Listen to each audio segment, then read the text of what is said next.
Bien le bonjour à tous. Alors on se retrouve sur une petite vidéo rapide, on va essayer, où je vais faire part d'une idée qui m'est passée par la tête. Alors déjà, en premier lieu, que les Français c'est des gros porcs. Voilà, des gros porcs. Les mecs, ils ont la flemme d'aller balancer des trucs à la déchetterie. Bah, tant qu'à faire, autant les balancer dans la nature, hein. Ça y était pas il y a 15 jours. Félicitations au mec qui a fait ça. Je sais pas si, avec l'audience de ma chaîne, je sais pas s'il va se reconnaître. Je veux juste lui signifier que c'est un gros porc. Voilà. Voilà. Bon, alors, je suis dans cette petite forêt, enfin en bordure de cette petite forêt, certains la reconnaîtront, où j'ai pu photographier du loriot d'Europe. Donc je suis super content, c'est un chouette piaf. Mais je suis ici surtout pour vous faire part d'une petite idée qui m'est passée par la tête. Alors, vous n'êtes pas sans savoir que beaucoup de complotistes, enfin complotistes eux-mêmes n'aiment pas qu'on les surnomme comme ça, donc beaucoup de dissidents parlent du protocole de Raoul comme étant la panacée, mais que ce protocole a été réfuté par les laboratoires pharmaceutiques qui sont à la solde de Big Pharma, parce que le protocole Raoul n'est pas vendu suffisamment cher aux patients, enfin, du moins en France. Et donc, étant donné qu'ils ne peuvent pas le vendre assez cher, ils ne se font pas assez de fric par ce protocole, donc ils disent simplement que ça ne marche pas et qu'il faut attendre qu'un autre médicament plus performant soit produit. Alors oui, ok, pourquoi pas. Seulement, moi, il y a un truc qui m'interpelle, un truc que je ne comprends pas trop. C'est c'est pas super cohérent vis-à-vis d'un complot tel que je l'imagine. Je vais me mettre dans la tête de Big Pharma. Vous avez cette maladie qui arrive, personne n'a de traitement pour. On la connaît pas trop. On a déjà eu quelques cas de SARS-CoV-1, donc à l'époque, hein, le H1N1, je crois que c'était ça qui le provoquait. Alors, on avait décrété qu'un vaccin pouvait faire l'affaire. Bon, je ne sais pas vraiment. Mais à côté de ça, on avait juste cette étude qui avait été publiée qui démontrait que la chloroquine avait un effet sur les coronavirus in vitro, c'est-à-dire dans des boîtes dans des laboratoires, dans des tubes à essai, etc. Et ils se sont rendus compte qu'en balançant de la chloroquine, ça faisait crever le virus. Sur ce truc, en se basant sur le postulat de cette étude, Raoult a travaillé, a bossé dessus et a trouvé que, éventuellement, la chloroquine associée à l'azithromycine pouvait faire avoir de l'effet pour le traitement des malades atteints du Covid-19 ou de la Covid-19. Bon, bref. Voilà. Et je ne sais pas si vous vous rappelez, hein, au tout début de l'épidémie, les journaux télévisés en parlaient en parlant de ça comme d'un potentiel traitement contre la Covid-19, etc., etc. Tout le monde s'emballait dessus, c'était l'emballement médiatique. Il y avait évidemment tous les complotistes qui sont rangés du côté de Raoul. Alors bon, le mec est quand même, il bosse pour Big Pharma, hein, qu'on le veuille ou non, hein, quand même, il prescrit des médicaments qui sont vendus par Big Pharma. D'un seul coup, le mec, Big Pharma, les marchands de médicaments Big Pharma sont tombés, sont devenus des bienfaiteurs de l'humanité. Et voilà, il semblerait que le traitement n'étant pas efficace, il était réfuté par plein de laboratoires, d'abord des docteurs, des laboratoires, etc. D'abord sur le fait que la première étude de Raoult n'était pas extraordinaire au niveau de la méthodologie, et puis après, évidemment, ça a été le bordel. Qui croire, qui suivre, on ne sait pas trop. Mais voilà, je reviens, je me mets dans la tête de Big Pharma. Vous avez cette maladie qui arrive, on part du postulat de Raoult, etc. La chloroquine est potentiellement efficace. Et l'hydroxychloroquine plus l'azithromycine, ce sont des médicaments qui sont pas chers, qui sont faciles à produire. Il n'y a pas de recherche et développement à faire derrière, puisqu'on les connaît, les molécules. Donc voilà. Tous les laboratoires peuvent en faire. Pour l'hydroxychloroquine, ouais, je crois que c'est le cas. Pour l'azithromycine, il faut que je vérifie. Il me semble que le truc, c'est encore sous... il y a plus, le brevet, il n'a plus, ne court plus, quoi. Donc, c'est-à-dire que les laboratoires peuvent le produire. Voilà, il n'y a pas d'exclusivité par rapport à un laboratoire. Et on n'a que ça, plus 2-3 autres traitements qui n'ont pas montré leur effet. Tout le monde a peur, tout le monde a peur de tomber malade, les gouvernements ils sont pris à la gorge, il n'y a pas suffisamment de masques, pas suffisamment de respirateurs, c'est le bordel, etc., etc. Si j'étais Big Pharma, moi j'aurais vu l'opportunité qu'il y avait de se faire de la thune là. Vous n'avez pas de recherche et de développement à faire, donc vous n'avez pas à développer ce médicament, vous n'avez pas à tester ce médicament, vous n'avez pas à faire de recherche. Raoult, il a mâché le travail. Il a dit ça fonctionne. Je serais Big Pharma, je dirais bah oui, prenez-le. Prenez-le ce médicament. De toute façon, on connaît les effets secondaires potentiels hein, avec les risques d'arythmie cardiaque et compagnie. C'est un médicament qui est utilisé depuis 60 ans, enfin j'en sais rien. Allez-y les gars, prenez-le.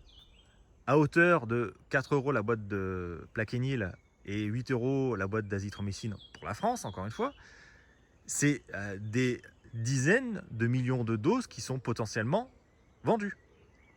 Donc moi je serais Big Pharma, je dirais oui, non mais les gars, on a les installations pour produire ces médicaments en quantité, il n'y a pas de problème, on va être capable de vous les fournir.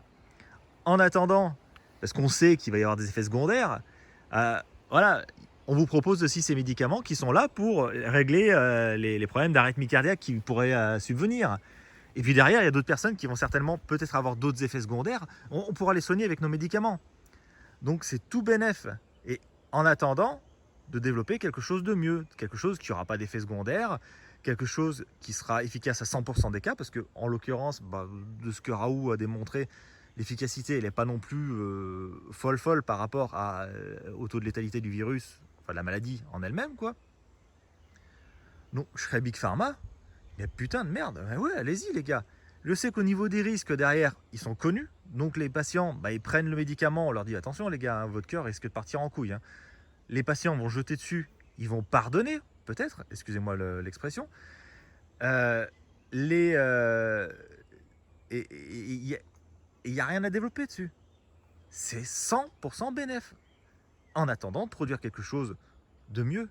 Donc on laisse la possibilité, on dit attention, on a des projets en tête, on va peut-être pouvoir créer quelque chose de beaucoup plus performant. En attendant, oui, faute de grive, on mange des merles, prenez ce médicament, il n'y a pas de souci les gars, foncez. Si j'étais Big Pharma, c'est ce que j'aurais fait, bordel de merde. On a suffisamment d'exemples de médicaments qui sont vendus dans les pharmacies qui ne fonctionnent pas. Il y a une étude qui est sortie je crois qu'il y a 4 ans, qui avait démontré que, je ne me rappelle plus trop, je ne vais pas dire de bêtises, mais je crois que c'est de l'ordre de 40% des médicaments qui sont vendus en pharmacie qui ne servent à rien. Donc l'industrie pharmaceutique sait produire des médicaments et c'est surtout en vendre des médicaments qui ne servent à rien. Donc vendre de la chloroquine pour un traitement, pour traiter une maladie, en sachant pertinemment que la balance bénéfice, que le bénéfice de ce traitement est potentiellement nul, ils en auraient strictement rien à cirer les gars. Voilà.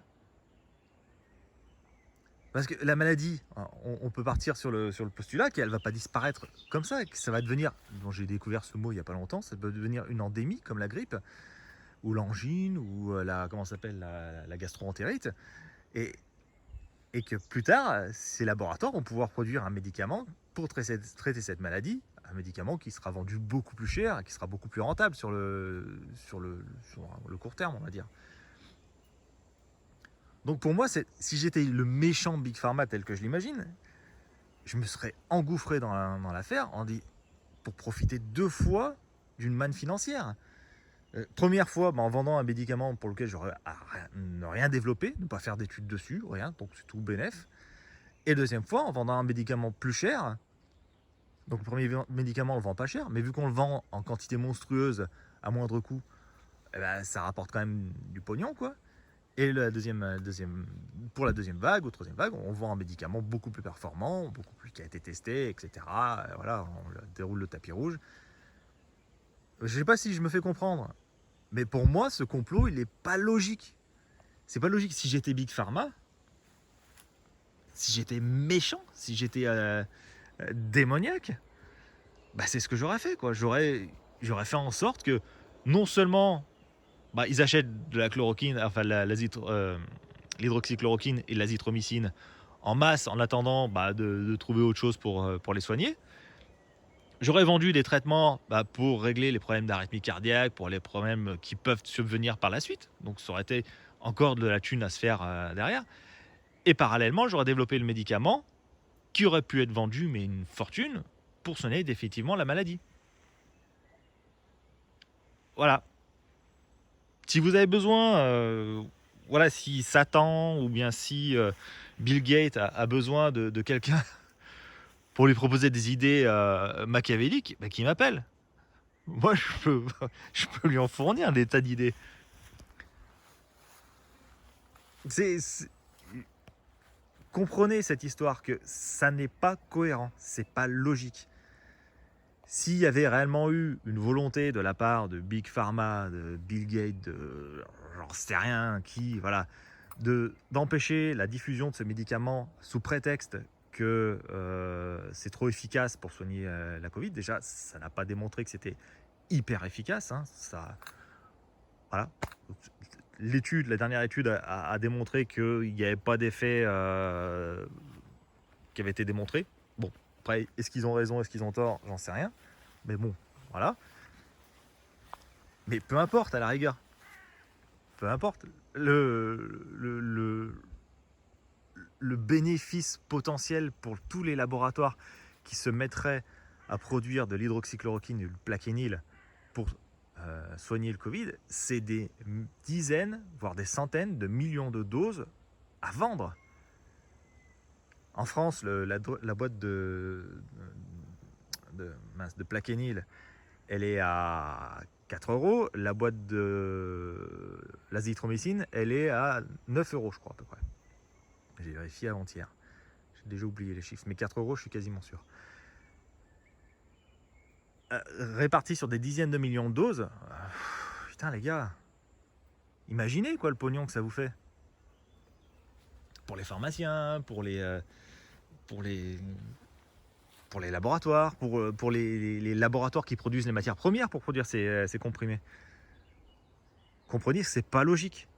S'il y avait un complot derrière, au contraire, les laboratoires auraient poussé justement à dire que oui, bah, allez, tant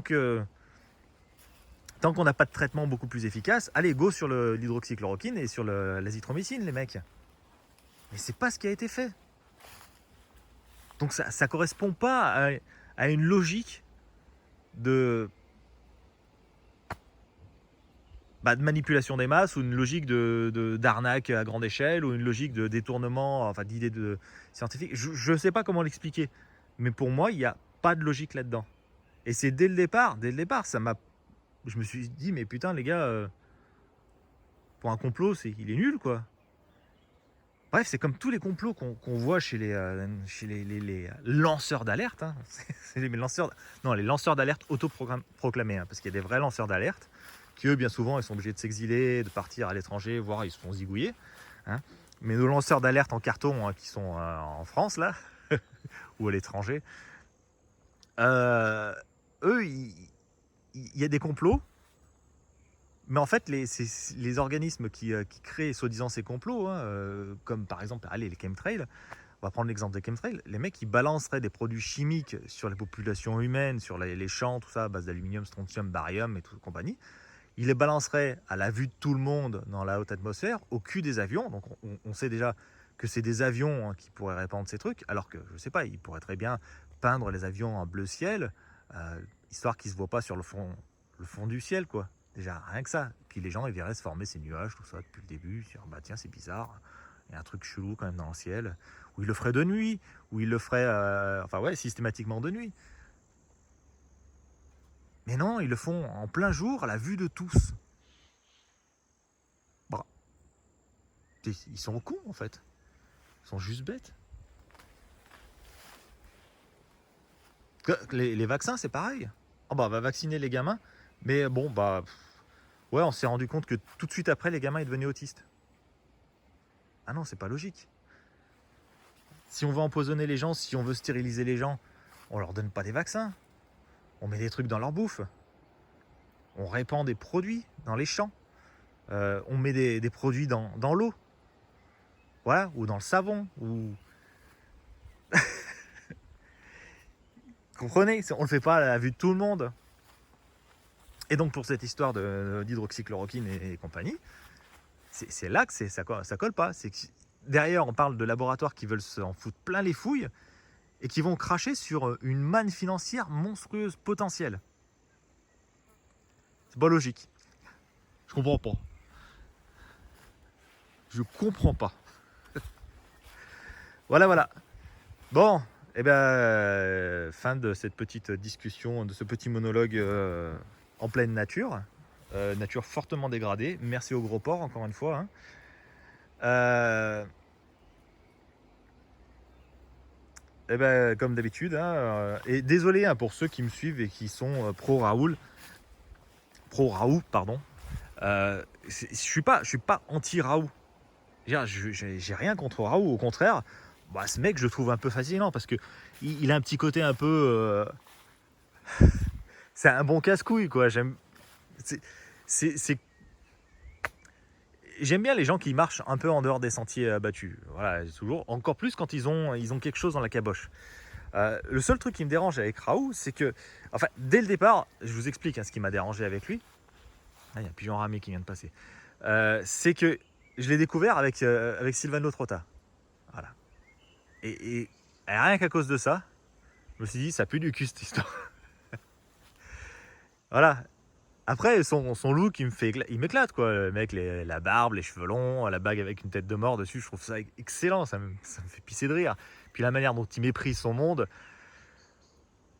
Ouais, j'ai toujours un petit faible pour les gens qui sont comme ça, qui ont une tendance un peu à un peu s'en foutre et puis à être un peu voilà, électron libre.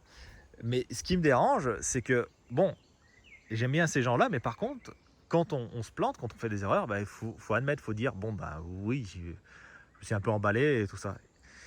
Et j'ai un peu l'impression, bah voilà, Raoult, lui, il le fait pas trop. Il est pas trop prêt à admettre ses erreurs. Il a dit beaucoup de conneries, hein. Et c'est ça qui me dérange. C'est que, par contre, il manque d'humilité. Et ça me dérange. Et c'est ça qui me dérange beaucoup chez lui.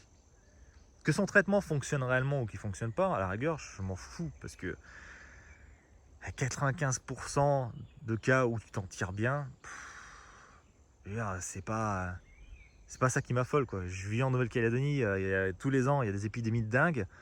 Voilà, dingue, c'est quasiment le même délire hein, par rapport au risque que ça parte en dingue hémorragique et puis qu'on termine à l'hôpital, qu'on crève comme une merde, quoi.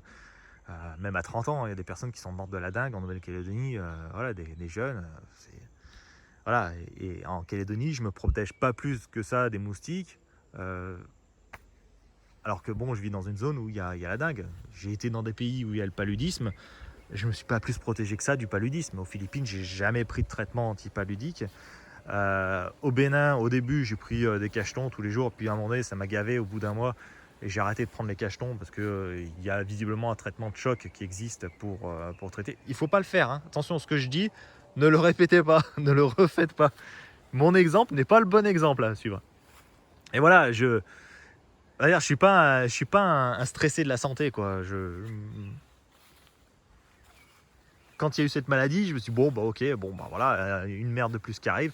J'ai regardé le taux de mortalité, je me suis dit, bon, bah ça va. Si je la chope et que je crève, bah c'est pas de bol, mais bon, tant pis. Voilà. Par contre, j'ai fait en sorte d'éviter de contaminer mon entourage. Voilà, c'est ça. C'est par rapport à ça surtout que j'ai pris des précautions. Voilà. Mais je me suis absolument pas précipité sur des publications scientifiques qui parlaient du traitement de cette maladie. J'en avais strictement rien à cirer. Voilà. Je sais même pas pourquoi je suis venu à parler de ça en fait. Bref. Donc, bah voilà, le thème de cette vidéo, hein, un complot, mais bien pourri ce complot en fait. Et puis des laboratoires qui sont bien crétins d'avoir craché sur le moyen de se faire grave de la thune à moindre coût. Voilà, et bien, on se donne rendez-vous à la prochaine vidéo. Et je suis persuadé que je vais vous retrouver un petit peu plus malin et beaucoup moins crétin. Allez, portez-vous bien. Ah oui, juste. Alors, dans les commentaires, c'est pas la peine de venir me dire que oui, mais ils n'ont pas respecté le protocole Raoult, si ça n'a pas aussi bien fonctionné. Je m'en branle, j'en ai rien à cirer. Si vous avez des réponses à me donner, donnez-moi des idées par rapport au complot. Hein. Dites-moi où est-ce que le complot, il est parfaitement réalisé ou est-ce qu'il est améliorable. Voilà. C'est par rapport à ça que je vous demande de réfléchir. C'est pas par rapport à l'efficacité du protocole Raoult. Le protocole Raoult, on s'en fiche. Hein, de son efficacité, on n'en a rien à cirer en fait. Moi je m'en fous. Voilà. Moi c'est le complot qui m'intéresse.